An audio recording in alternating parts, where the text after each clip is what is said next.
ug dinhi ning atong tulumanon. Inyong masayran ang kamaturan kay sa kamaturan.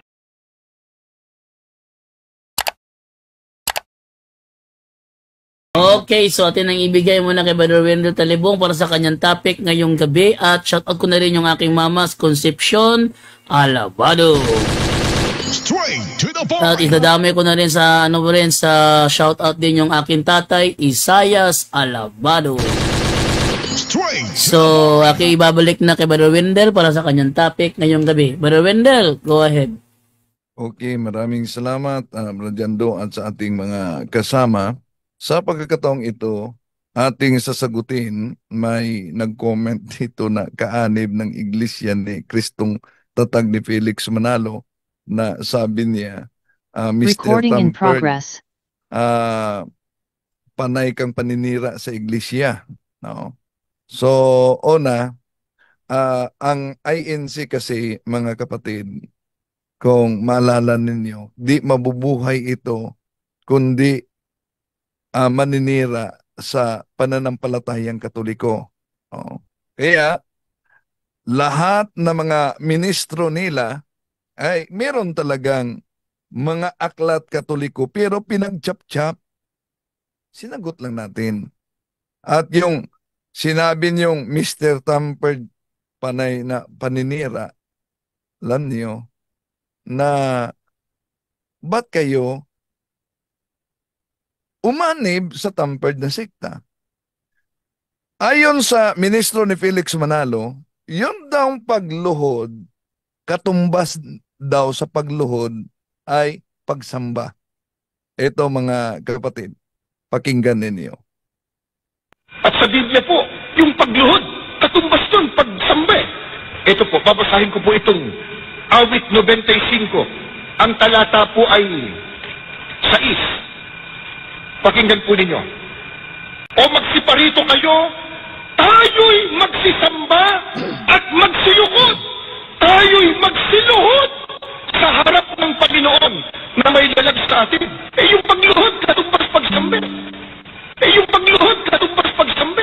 Yan, sa kanilang banat sa pananampalataya ng simbahang Katoliko kaugnay sa pagluhod sa harap sa mga imahe, ang pagluhod ay katumbas sa pagsamba. Kaya kung ang pagluhod ay katumbas sa pagsamba, ano ito?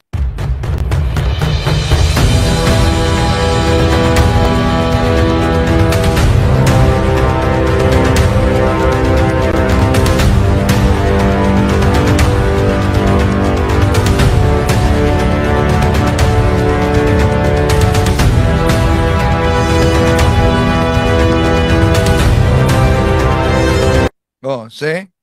Ang pagluhod katumbas ay pagsamba.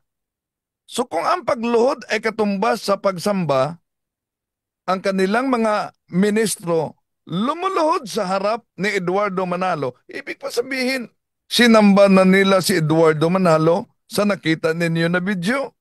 Pero dali-daling binawi ito ng mga ministro. Una, wala naman tayong binabanggit na kapag ka lumuhod, automatic, ang katumbas doon ay pagsamba. Wala.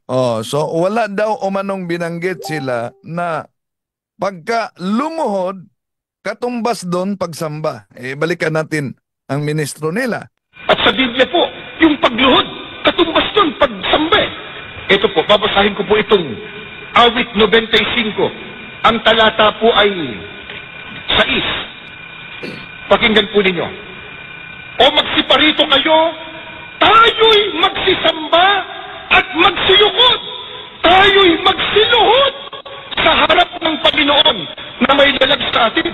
Yung pagluhod, katumbas pagsamba. Yung pagluhod, katumbas pagsamba. See? Malinaw ang sinabi ng ministro nila na ang pagluhod katumbas sa pagsamba. Kaya, ano itong ginawa ninyo? Kung ang pagluhod ay katumbas sa pagsamba, sandali, tignan natin ang mga ministro nila. Ano ang ginawa ng ministro nila? Ito.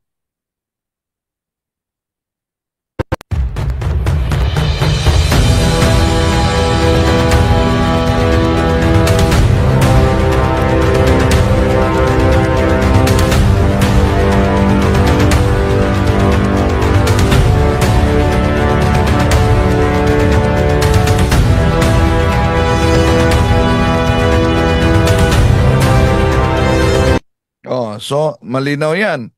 At malinaw din ang kanilang aral. At sa Biblia po, yung pagluhod, katumbas nun, pagsamba. Ito po, babasahin ko po itong awit 95. Ang talata po ay 6. Pakinggan po ninyo. O magsiparito kayo, tayo'y magsisamba at magsilukod. Tayo'y magsiluhod sa harap ng Panginoon na may lalag sa atin. Yung pagluhod, katumbas pagsamba. Yung pagluhod, katumbas pagsamba.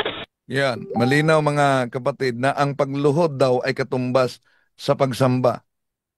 So, kung yun ang argumento nila na ang pagluhod katumbas ng pagsamba, edi sinamba nila si Eduardo Manalo, di ba ma?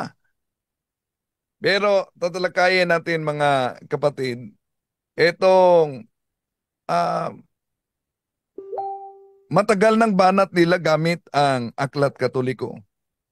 At ginagamit nila ang talata sa Biblia plus mga aklat Katoliko at dami talagang natangay dahil sa mga inosente sa maling akala.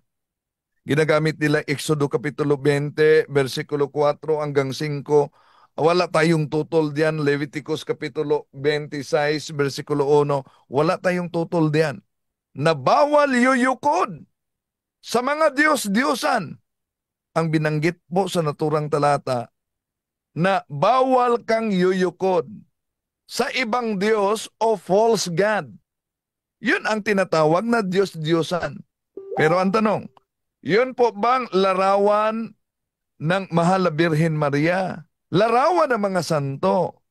Sila po ba'y mga Diyos-Diyosan? Hindi. Yun lang ang maling akala ng ating mga kapatid. Si Manalo na, nilagyan nila ng larawan.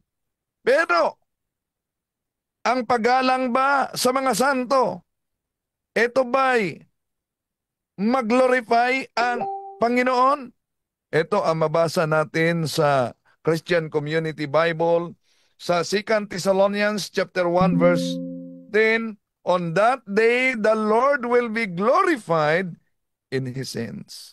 So, napakalinaw mga kapatid na sa araw ito, no, ang Diyos ay glorify daw sa kaniyang mga santo.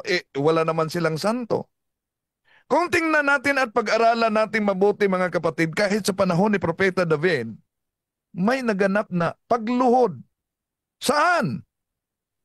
Sa templo ng Diyos. Asan niyan mabasa? Nasa Ikalawang Hari, Kapitulo 1, versikulo 13. Ito ang mabasa natin. At muli siyang nagsugo ng punong kawal ng 3 na kasama ng kaniyang 50. At ang 3 punong kawal ay 50 ay umahon at naparoon at lumuhod sa harap ni Elias at namamanhik sa kaniya at nagsabi sa kaniya, O lalaki ng Diyos, isinasamo ko sa iyo na ang aking buhay at ang buhay ng 50 ito na iyong mga lingkod ay maging mahalaga nawa sa iyong paningin. So, asan sila lumuhod? Lumuhod sila sa harap ng banal.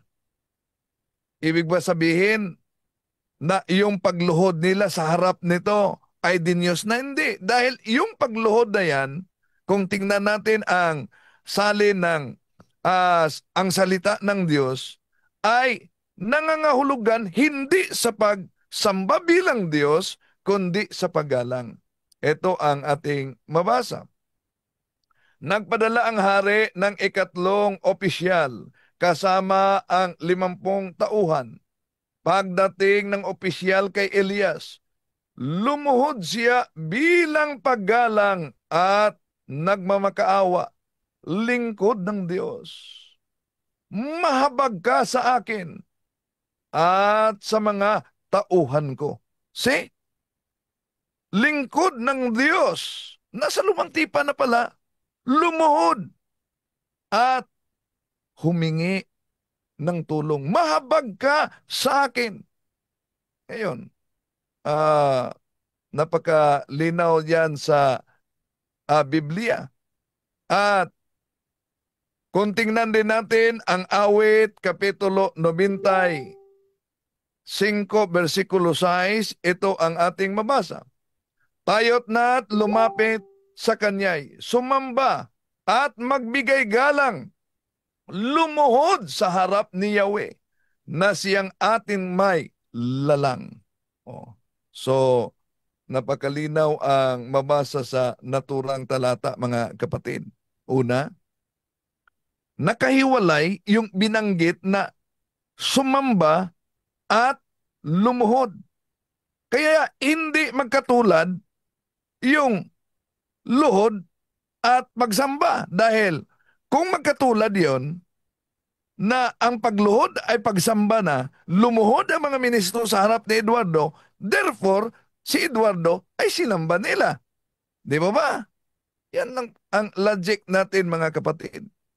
Ngayon, sa awit Kapitulo 138, versikulo 1 hanggang 2, ito ang ating mabasa. Yahweh, ako'y buong pusong aawit ng pasalamat sa harap ng ibang Diyos. Purihin kitang ganap sa harap ng inyong templo. Ayuyukod at gagalang, purihin kita roon. Purihin ang iyong ngalan, dahilan sa pag-ibig mo at sa iyong katapatan, ikay tunay na dakila pati ang iyong kautusan. Asan daw siya luluhod? Sa harap ng iyong templo. So malinaw na sa templo, luluhod siya sa harap. Ang tanong, ano bang nasa loob ng templo ng Diyos? Kung tingnan natin ang Ezekiel Kapitulo 41, versikulo 17 hanggang 19, ito mabasa natin. Ang loob naman ng templo ay balot ng tablang, kasintaas ng pinto na may ukit na larawan ng palmera at kerubin. Salitan ang larawan ng palmera at kerubin. Bawat kerubin ay may dalawang mukha. Isa ay mukha ng tao. Mukha naman ng leon ang isa. Ang mga ito'y nagkatalikod at parihong nakatingin sa puno ng palmera. Ganito ang larawang nakaukit sa lahat ng dingding ng templo. Ano daw? Ang templo ng Diyos ay may nakaukit na mga larawan. At ano ang sabi sa awit Kapitulo 138, versikulo 1? Yuyukod ako sa harap ng iyong templo. At ang templo ay may mga nakaukit na larawan. Hindi lang yan. Sa unang hari Kapitulo 6, versikulo 29, ito din ang ating mabasa. Ang buong dingding ng templo, maging sa dakong kabanal-banalan at sa dakong banal, ay may ukit na mga kerubin, punong palma at mga bulaklak. So, yun ang larawan ng templo ng Diyos, mga kapatid. Kaya, kung ang inaniban mo na sikta ay wala talagang larawan ng mga santo, kung may larawan man, larawan o monumento ng kanilang founder, mag-isip-isip na kayo. Bakit mas ginagalang nila ang monumento ng kanilang founder kaysa larawan ng Mahal na Birhen Maria, mga santo, mga anghel, mga kerubin, at sa ating Panginoon Jesucristo? Napakalinaw mga mahal na kapatid na inukitan at may mga inanyuang rebulto at imahen na makikita sa lahat ng panig ng templo, sa loob, sa labas. At ano ang ginawa ng mga tao sa loob ng templo habang nanalangin sila? Tingnan natin ang unang Hari 8:54. Ito po ang ating mabasa. Nakaluhod si Solomon sa harap ng altar ni Yahweh at nakataas ang mga kamay samantalang nanalangin nang matapos ang kaniyang pananawagan kay Yahweh. So, ano daw ang ginawa sa loob ng templo? Nakaluhod. Nakaluhod sa harap ng altar. Itandaan ninyo mga kapatid, malinaw ang nakasulat, nakaluhod sa harap ng altar. Ang tanong, yung inaniban ninyo na sikta, meron bang altar o stage? O isip-isip na kayo dyan ha. Dahil may altar at may larawan talaga. Isaias 19:19 mga kapatid. So, napakalinaw. At hindi lang yan, Josue Kapitulo 7, versikulo 6. Ito ang mabasa natin mga mahal na kapatid. Pinunit ni Josue at ng pinuno ng Israel ang kanilang kasuotan dahil sa matinding paghihinagpis. Nagpatira pa sila sa harap ng kaban ng tipan ni Yahweh. Naglagay din sila ng abo sa ulo bilang tanda ng kalungkutan hanggang sa paglubog ng araw. See? Asan lumuhod? Sa harap ng kaban ni Yahweh. At huwag niyong kalimutan mga kapatid na sa pagluhod ni Haring Solomon, habang nanalangin sa harap ng kaban ng tipan, yung Ark of Covenant, may dalawang rebulto ng kirubin na nasa itaas. Kung tingnan natin, balikan natin ang Exodo Kapitulo 25, versikulo 19 hanggang 22. At ano ang nangyari? Sa mabasa natin sa Josue Kapitulo 7, versikulo 6, ay di po ba si Josue ay nagpatira pa habang nanalangin sa harap nito? Ibig po ba sabihin mga kapatid, na diniyos na yung inanyuang kirubin na nasa kaban ng tipan ng Diyos? Natural, hindi. Tulad din ang mga Katoliko na lumuluhod. Habang nanalangin sa harap ng inanyuang imahen ng mga santo, ng Mahal na Birhen Maria, ng ating Panginoon Jesucristo, pero hindi sila kinikilala na mga Diyos. Oh. Pero may iba pang mga aklat na ginagamit dito ang mga ministro ni Felix Manalo. Alam niyo ba anong aklat ito? Ito pong aklat na ito ay ang Catechism of Christian Doctrine. Ito ay mga pinagputol-putol nila. Tangi sa mga larawan sa Iglesia Katolika, tangi sa mga larawan na kanilang sinasamba, ano pa ang ipinasasamba, kapatid na Victor, sa mga kaanib sa Iglesia Katolika? Pati po yung mga tinatawag na relikya. At yan ay pinatutunayan po dito sa kanilang aklat na kung tawagin ni Catechism of Christian Doctrine. Ito po ay may nihil obstat ni A.G. Casas at may imprimatur ni Rufino J. Santos. Sa mga pahina 86 at 87, ganito ang sinasabi ng aklat nila sa Pilipino na ulit. Ano santo? Ang santo sa tumpak na pakahulugan ng salita ay siyang nasa langit at pinagparangalan na ng Iglesia Katolika upang sambahin sa madla ng mga mananampalataya. Ang pagsamba ba sa mga santo ay ukol lamang sa kanilang katauhan? Hindi. Sumasakalaw din ito sa kanilang mga relikya at mga larawan. Ano ang tinatawag nating mga relikya? Tinatawag nating mga relikya, una, ang mga labi ng katawan ng isang santo na pinapaging banal o inihanda sa pagiging banal ng iglesia. Ikalawa, ang mga bagay na naging pag-aari ng mga santo o yaong napadaiti sa kanilang mga katawan tulad ng kanilang kasuotan, mga ataol at iba pa. Ang sabi ng aklat, pati yung kanilang larawan ng santo, yung kanilang mga relikya o mga labi ng kanilang mga santo ay ipinasasamba na rin. Iba yan, kapatid na Victor, doon sa karaniwang sinasabi ng mga pari sa Iglesia Katolika at nung kanilang mga kaanib na hindi raw po nila sinasamba yung kanilang mga santo at yung kanilang mga larawan.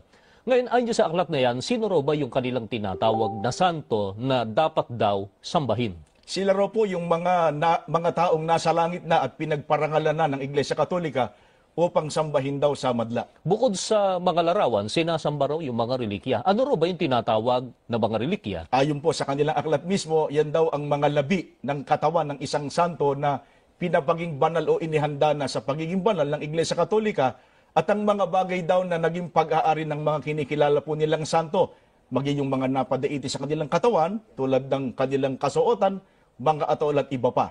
Yung po, alinsunod sa kanila, dapat din daw nasambay. Okay, iyon mga kapatid, ginagamit talaga nila ang iba't ibang mga aklat Katoliko, no? Para lalo na itong Catechism of Christian Doctrine. Pero pinagchap-chap at ginamit nila dahil sa pagbasa nila may salitang pagsamba. Kaya dahil sa salitang pagsamba, ginagamit nila yan, salitang worship, at sinasabi, di po ba, napakalinaw sa Catechism of the Catholic Church, aklat ninyo yan, na sinasabi mismo ng otoridad Katoliko na yung mga larawan ng mga santo, maging ang kanilang mga relikya, ay sinasamba ng simbahang Katoliko. Kaya, di po ba, diniyos ninyo yan? Una, kung yun ang kanilang interpretasyon, alam nyo ba na sa Pasugo Magazine ni Felix Manalo, bago natin yan sagutin, merong larawan si Felix Manalo, meron ding relikya yung upuan niya. Mamaya, tatalakayin natin yan mga kapatid. Pero sa paggamit nila sa referensya, malinaw na diferensya talaga ang lumabas mga kapatid. Mag-ingat. Dahil mahilig silang magamit ng mga aklat Katoliko, mga referensya na ang resulta ay diferensya talaga. Dahil nabasa lang ng mga ministro ni Felix Manalo ang salitang worship, akala nila na yung salitang worship o pagsamba ay nangangahulugan sa pagdiyos na. Maling-mali. Kaya nga umanib sila sa maling sikta. No. Kaya isa-isahin natin mga mahal na kapatid. Una, kung ang salitang worship ay pagdiyos na, tingnan natin ang mabasa sa Biblia. Okay? Ating tingnan ito. King James Version ang ating gagamitin mga kapatid. Sa 1 Chronicles chapter 29 verse 20. Ito po ang mabasa natin. And David said to all the congregation, Now bless the Lord your God. And all the congregation blessed the Lord, God of their fathers, and bowed down their heads and worshipped the Lord and the King. Ano ba ang mabasa sa King James Version? Sa 1 Chronicles chapter 29 verse 20, worship the Lord and the King. Yun ang mabasa. No? Worship the Lord and the King. Okay. Tingnan natin ang translation nito sa Tagalog. Ito mabasa natin. At sinabi ni David sa buong kapisanan, Ngayon, purihin ninyo ang Panginoon ninyong Diyos, at ang buong kapisanan ay pumupuri sa Panginoon, sa Diyos ng kanilang mga magulang, at iyukod ang kanilang mga ulo, at sumamba sa Panginoon at sa hari. So, malinaw ang mabasa sa naturang talata. King James yan, Protestant salin yan. Ay, alam nyo naman na walang sariling Biblia ang mga ministro ni Felix Manalo, ang iglesia mismo, namimili lang nakibasa at sila ang nag-interpret na. Anong mabasa sa unang Chronicles chapter 29 verse 20? Di po ba sumamba ang kapisanan hindi lang sa Panginoon, kundi pati sa hari kanilang sinumba? Ang tanong, yun po ba ay pagdiyos na pati sa hari? Hindi. Dahil nangangahulugan yung pagsamba nila sa hari, hindi bilang Diyos. Diyan napapasok mga kapatid, ang old meaning, old English, sa salitang worship, sa old English, na yun ay nangangahulugan na pagrespeto, pagpugay, pagrespeto ng hari. Ito ang tinatawag sa simbahang Katoliko na dulya. At kung tingnan natin sa Good News Bible, kung sa King James, worship ang ginagamit, pero sa Good News Bible, ito ang ating mabasa. Then David commanded the people, praise the Lord your God, and the whole assembly. Praise the Lord, the God of their ancestors, and they bowed low and gave honor to the Lord and also to the King. So napansin niyo ba ang salitang worship sa Old English, sa Bagong English, ginamit yan honor, paggalang. Kaya ganon din ang mga aklat Katoliko na binasa ng mga ministro ni Felix Manalo.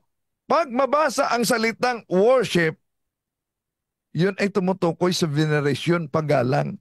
Hindi yun pagdiyos. Kaya sinarado kasi nila ang kanilang isipan, mga kapatid. Siguro bunga lang sa kanilang pag-atake at pagtuligsa sa pananampalatayang Katoliko. Hindi lang yan. Ito pa, King James Version. Ating mabasa sa Daniel Kapitulo 2, 46. Then the king Nebuchadnezzar fell upon his face and worshipped Daniel and commanded that they should offer an oblation, a sweet odor unto him. So sa King James Version, ginamit yan ang terminong worship. Sino ang sinamba? Si Propeta David. Sino ang sumamba? Si Haring Nabucodonosor. Ang salita ba dito na pagsamba, nangangahulugan ba ito na pagdiyos na? Hindi. Dahil kung ituloy natin pagbasa diyan, si Haring Nabucodonosor ay kumikilala sa Diyos ni David. Kaya kung tingnan natin ang New International Version na salin, yung worship sa Old English ay ang salin paggalang. Ito po ang ating mabasa, mga kapatid.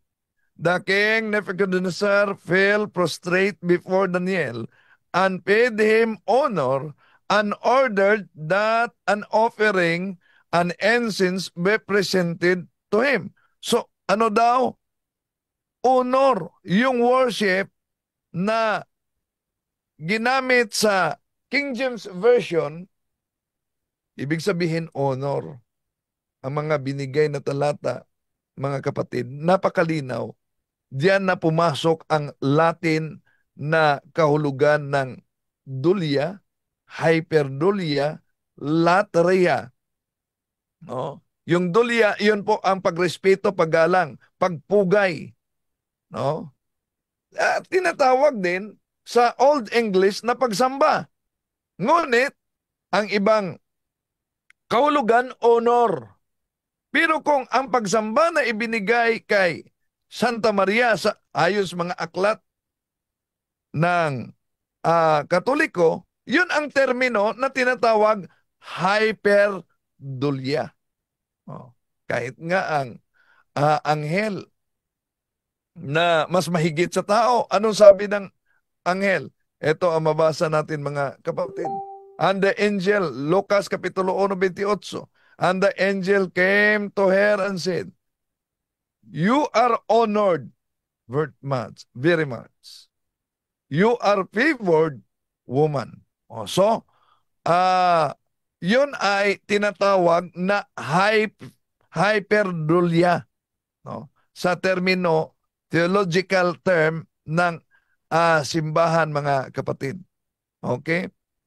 So, ngayon, tingnan natin ang kahit nga sa UP Diksionaryong Pilipino, kung tingnan natin ang pagsamba, nangangahulugan na paggalang din. Kaya research naman pag may time. Pero pakipansin ninyo, sa lahat ng mga banat na mga ministro ni Felix Manalo sa paggamit nila sa mga aklat Katoliko, alam nyo mga kapatid, na ang kanilang mga sinipi sa mga ministro, dahil nasa kanilang pandoktrina na yan, yung question number 10, yung question number 3 sa aklat na Christian Catechism of the Christian Doctrine number 3. Bakit yung number 10 at number 13, mga kapatid, ang ginagamit nila? Dahil may nakasulat kasi na worship. Ang tanong, saan ang question number 11 at question number 12? Bakit hindi binanggit ng mga ministro? Dahil pagbanggitin nila, di nila maluko yung mga nakikinig sa kanila. Ano po ba ang nakasulat sa Catechism of Christian Doctrine sa 12? Question number 12. Ito po ang nakasulat, mga kapatid. What are our duties toward the saints? We ought to praise the saints and recalling their virtues and their glory. We ask them to intercede for us to imitate them. Yun ang mabasa sa naturang aklat, mga mahal na kapatid. Kaya iniiwasan nila yon. Dahil may mabasa diyan na sila'y ating ginagalang. May mabasa ba na gawin sila at ituring sila bilang mga Diyos? Wala. Ang sabi ng question number 12, kaya inalis yan ng mga kaanib at mga ministro ni Felix Manalo, ay alalahanin ang mga mabubuting katangian ng mga santo, ang kanilang kaluwalhatian, hingin ang kanilang panalangin at tularan sila. Asan ang sinasabing pag-Diyos dyan? Di po ba wala? Kaya ingat-ingat, mga kapatid. Ngayon, kung alas 9 na pala, sa susunod na lang ang relikya. Dahil kahit sa aklat ni Felix Manalo, alam nyo ba, sa pasugo ni Felix Manalo, merong imahe si Felix Manalo. Meron din silang relikya, yung upuan ni Felix Manalo. Kaya double standard sila. Double standard sa kanilang pagbanat sa pananampalatayang Katoliko na ang pagluhod. Ano daw ang pagluhod? Ito,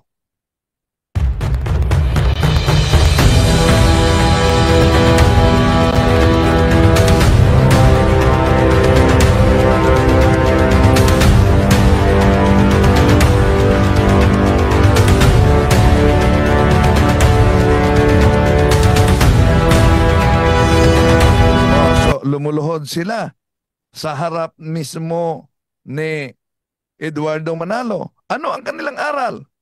At sa Biblia po, yung pagluhod, katumbas yun, pagsambe.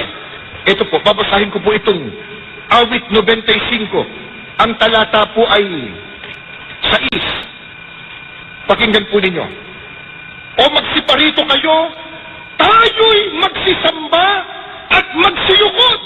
Tayo'y magsiluhod sa harap ng Panginoon na may lalag sa atin. Yung pagluhod katumbas pagsambi. Yung pagluhod katumbas pagsambi. So, magsiluhod sa harap ng Panginoon. Yung pagluhod ay katumbas sa pagsamba. E di, kung sa harap ng Panginoon, sino ang Panginoon dito?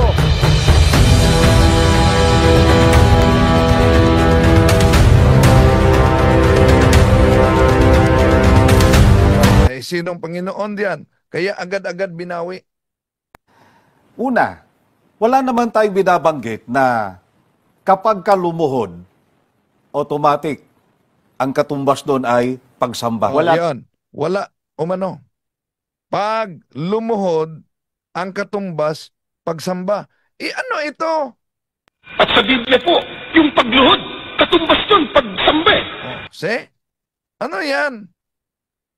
Sa Biblia, ang pagluhod, katumbas sa pagsamba. Pagkatapos, lumuhod ang kanilang mga ministro. At dahil lumuhod ang kanilang mga ministro, Una, wala naman tayo binabanggit na kapag ka lumuhod, automatic, ang katumbas doon ay pagsamba. Yan, mga kapatid, no? Di po natin layunin na saktan ang damdamin, pero sa matagal ng panahon na ginamit nila mga aklat Katoliko, pinag-chap-chap, at Katoliko talaga ang binanata nila, sasagutin natin sila. Kahit pa sa isang pampublikong debate, dahil matagal-tagal nang walang debate, di po ba? Ug inyo nang nabati ang mga kamatuoran dinhi ning atong tulumanon. Kay usay-sabay kamatuoran. Ako lang hinaot nga daghang kamog nakatunan. Daghang salamat.